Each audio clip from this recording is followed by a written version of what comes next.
Here we have the confluence of two of my favorite topics.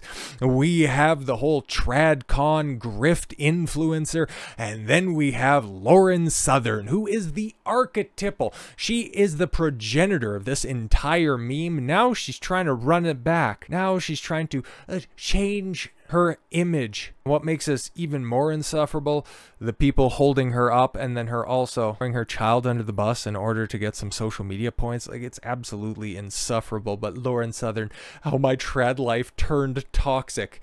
Oh, really? There's some interesting quotes in here. We're not going to read all 13 minutes of this stuff. P.U. Rather pick out my pubic hair with tweezers dipped in vinegar. But there's some interesting points brought up in this. And by interesting, I mean, why is anybody going to take one of these trad thoughts seriously moving forward, knowing that this is the ultimate conclusion of their story of self-discovery? The online ideology doesn't work in the real world. Really?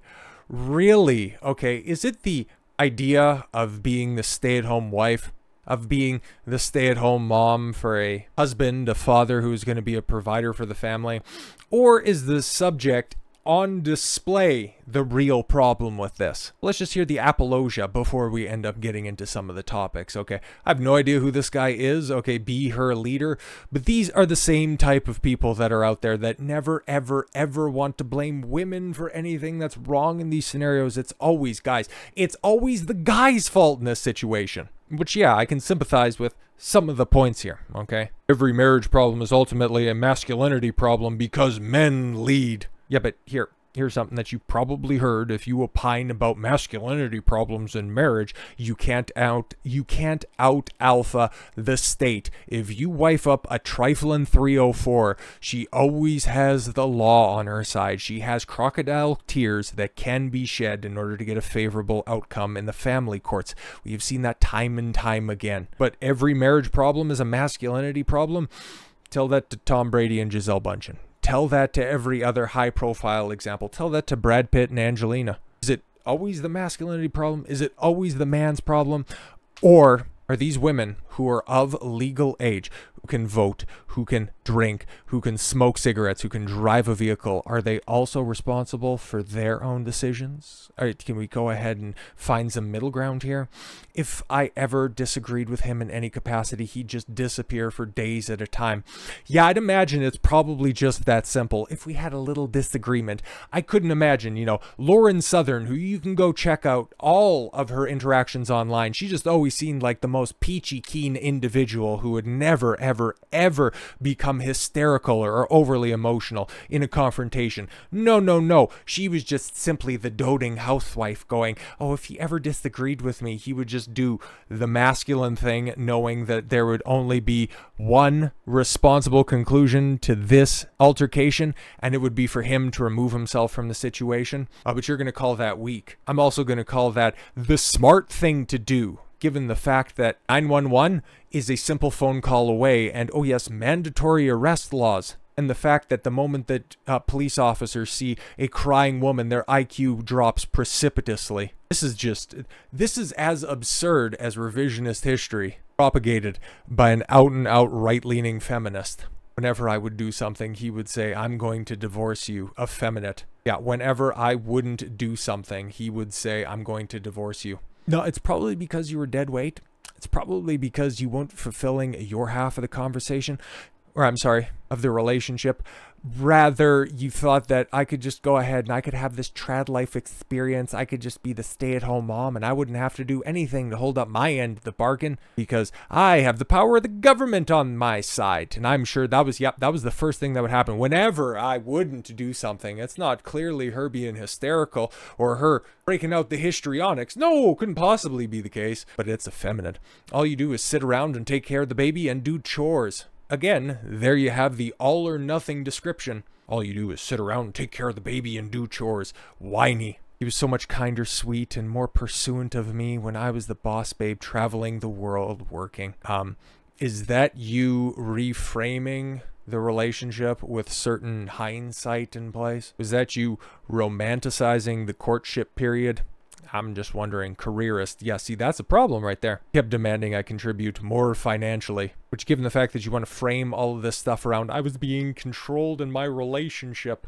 Anything that you want to go ahead and immediately jump to the money situation? I don't know, man. I don't want to lump all of this stuff on you as opposed to lumping all of the stuff on him like you're trying to do. I'm going to say, like is always the case, there's 3 sides to every story. Yours, mine, and the truth. But also understanding Lauren Southern's history, I've got to side with Pearl. Once again, single mothers have a tendency to care about their children. Why wouldn't it be a good idea to do an article trashing your ex when the child's involved? Her son will one day grow up and read it. If women cared about their kids, they would walk away from the marriage, take the L, and move on instead of defaming them publicly. And maybe she's just a liar. As many excerpts as we've got before from this Be Her Leader, this male feminist that's out there. Let's just go in here straight from the horse's ass. Does promoting marriage and motherhood inevitably make women easy targets for subordinate status, increased vulnerability, and a return to a second-class status? Oh my god, talk about poisoning the well off rip. One of the very first columns I wrote at Unheard back in 2019 describes how, for me, becoming a mum meant giving up a great deal of the liberal ideology I embraced when younger. Yeah, well, unironically use facts don't care about your feelings, because guess what? There's somebody else now involved in this situation, and it's a kid, and you're responsible for him. So yeah, your whims, wishes, desires, and dreams had better be taken care of before you bring somebody else into the world that you're responsible for. So yeah, this just continues to meander on all about herself until we pick this up. Southern's story might easily serve as a cautionary tale for how socially conservative talking points can lead women into danger. Friggin' believable. For where I lost my 20s to commune life and niche sexual... What the hell? She left media at 22 to embrace a socially conservative template for women. After years of putting herself all over social media, publicly showing the rest of the world how masculinized she had actually become. But yeah, okay, cool. Though Southern's story reveals there's plenty of scope for toxicity, I'd rather that purist ideologies as such map at best uneasily onto practical realities of life as a woman, and especially as a mother. Yeah, it's almost like you want the mother part as a description, as a little badge for valor, and less about the responsibilities there within, but I'll continue. Southern was perhaps the most telegenic figure in the brash, young, and very online alt-right movement which emerged in the 2010s.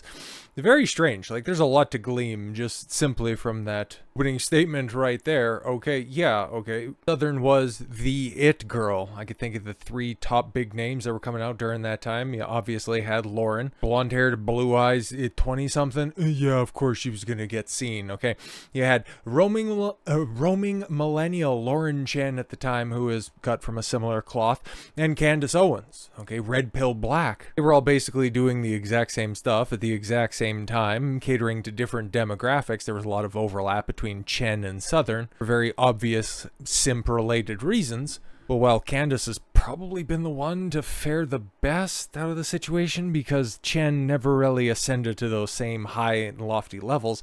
She just kind of maintained a general level of middling fame, which is fine. I just also think that she's the least impactful. Something else to glean on that, Southern, outside of her associations with Milo, Baked Alaska, and all of those guys from the early 2000s, would normally scoff at the idea that she was alt-right, but now she wants to go ahead and adopt that because she wants to go ahead and throw her past under the bus. Interesting. Abruptly, she disappeared in 2019 to embrace marriage and motherhood. No, it's mostly because her star was kind of waning and everybody could kind of see that she was just looking to do a quick pivot, and yeah, her authenticity was getting pulled into question time and time again. But yes, to embrace marriage and motherhood in her husband's home country of Australia. She was, it seemed, all set to embrace the nurturing feminine domestic role promoted by right-wing traditionalists. Yeah, nobody forced her to go do that. That was her own decision. Idealized by tradlife influencers and criticized by progressives as dangerous and stupid. 4 years later, though, Southern caused a new round of shockwaves, this time with a video recounting what happened next, the breakdown of her abusive marriage. Yeah, really, was it? Her return to Canada as a single mother, and a stint living hand-to-mouth in a cabin in the woods. Oh, save me the crocodile tears. When that video came out last year or the year before, more holes in her story than a block of Swiss cheese. Southern has attracted vitriolic criticism from the right. Yeah, because everybody who was calling her out as a grifter pre-2019 were vindicated for speaking openly about the tradwife. She went wrong for her. Now, it's almost like she went wrong, as you'll see with some of her statements. I'm not worried about saying the things I'm saying right now that getting me so attacked online, because I've dealt with this with South Africa. I've dealt with this with mass immigration. I've dealt with the critiques of feminism. Yeah, it's pretty easy to critique something that you embrace so wholeheartedly. And every single one turned out, oh, maybe she was on to something. No, you were just parroting more successful male counterparts, and because you had a decent rack and long blonde hair, people were simping and paying attention to you. She tells me she knows many other women still suffering in unhappy trad-life marriages. It's so funny, right? Because in a couple of her return to the internet, I'm going to be a centrist, or how the right wing completely and totally abandoned me in my time of need. All of her sob story videos said that she was cut off from the rest of her friends, so now she's just making up people. Okay. One of her WhatsApp groups, she says it's like an underground railroad for women in the conservative movement. Oh my God. Some of these are prominent media figures. There's a lot of influencers who are not in good relationships, who are still portraying happy marriage publicly and bashing people for not being married while being in horrendous relationships. She hopes that speaking out, she can reassure all of these women who are thinking in their heads, I'm uniquely terrible and I'm uniquely making a mistake, that no, something is more generally amiss. It's like an underground railroad for women. She's comparing being a stay-at-home mom to being a slave. Wow. Then is amiss. In her view, it's not the conservatism as such is fundamentally mistaken, or that the complementary sex roles are unworkable. The online trad-life ideology has distilled a version of these roles that's both rigid and wildly oversimplified. Why isn't she saying this specifically, and instead is just blaming everybody else for her own failings? I'm just wondering. How then does Southern get from posting videos titled "Why I'm Not a Feminist" to defending women's sex-specific interests within a family life? This is, after all, not a million miles from what used to be called feminism. But let's talk about the horrors of her life. If I ever disagreed with him in any capacity, he just disappeared for days at a time. I remember, so this was during 2020 in Australia, when you weren't allowed to go not but a couple of blocks away from your house. Sure thing. I remember there were nights where he'd call me worthless and pathetic, and then get into this car and leave. Well, were you worthless? Were you pathetic? What else was leading up to those conversations? Because I think you're leaving some stuff out. But she didn't see them. Thanks to the simplified anti-feminist ideology she's absorbed and promoted. See, it's never her fault. It's everybody else's fault. I had this delusional view of relationships that only women could be the ones to make or break them, and that men can do no wrong. So now I've just completely and totally flipped this on its head, because now I can sell the whole reformed conservative turned feminist, because I've seen the seedy underbelly of the right wing, the same talking points that she's been peddling over the past couple of years. Oh, okay, cool. But now, because she has a personal sob story that you can't refute because single mothers run the world, now it becomes a little bit more palatable, as opposed to, you know, when she was trying to throw all of conservative media under the bus and everybody else had receipts going, well, actually, she wasn't doing her job. It's very interesting. He'd lock me out of the house, I'm sure. I remember having to knock on the neighbor's door on rainy nights. Oh my, can you make this any more dramatic?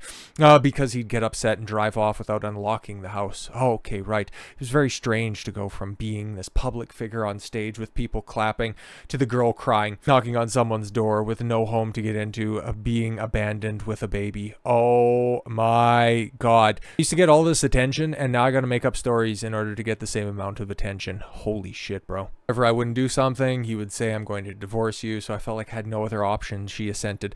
Yeah, but if you're gonna get divorced from somebody who's locking you out of the house, is it really that bad? She also insisted that she would publicly quit work. Oh, she insisted she should publicly quit work. Publicly quit work. Okay, cool. Meaning that you could still do other things as well. His work required high level of government security clearance. Yeah, because we've also heard his story. Shout out Rollo Tomasi for doing a very in-depth investigation because he's been in communication with Lauren Southern's ex-husband, and he tells a very different tale. Not like I'm going to take everything that he says at face value, and I'm definitely not going to take everything that Lauren says at face value, because I would imagine there's probably some truth to be found in the middle. But yeah, he needed a government security clearance, and he couldn't have somebody who was going to be a liability preventing him from moving up in the government. He really wanted to get back into his old work, and when Southern was a hardcore liability, the pressure was on.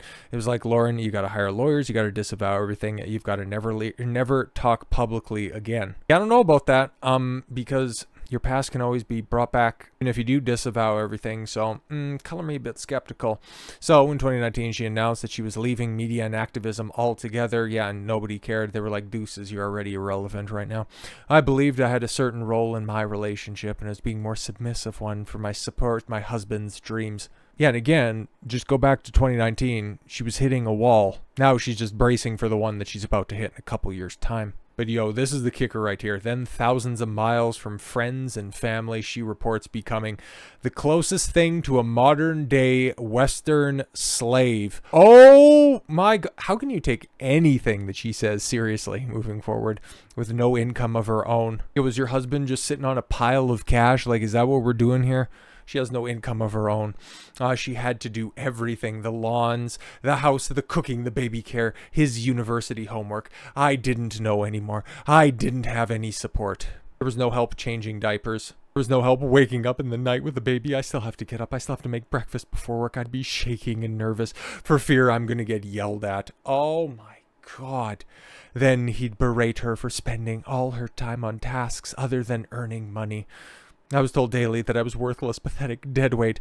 All you do is sit around, take care of the baby, and do chores. When COVID shut down, the real world public life or situation became hell on earth.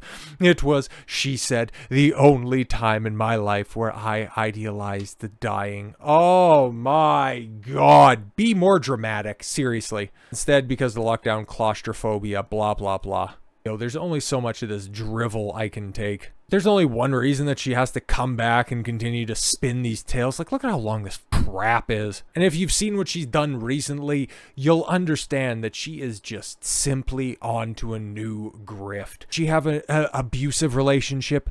Don't know. It could have been bad. It could have been as bad as she's saying. But we've also seen her work. We've also seen what she's been up to. We know that she's a con artist. We've seen her play footsie with idiots online trying to hop and fleece a new group of simps. Remember when she was palling around getting reamed out by Destiny? Yeah, exactly. This is the type of person that we're dealing with here. This right here serves as the starkest example, the #1 reason why wifing up somebody who has achieved a level of fame like Lauren Southern did is never, ever, ever smart decision. So with all that said, thank you all very much for the gift of your time. I've been Don Consuelo. I want you to follow your gut and get after it. Take care, everyone.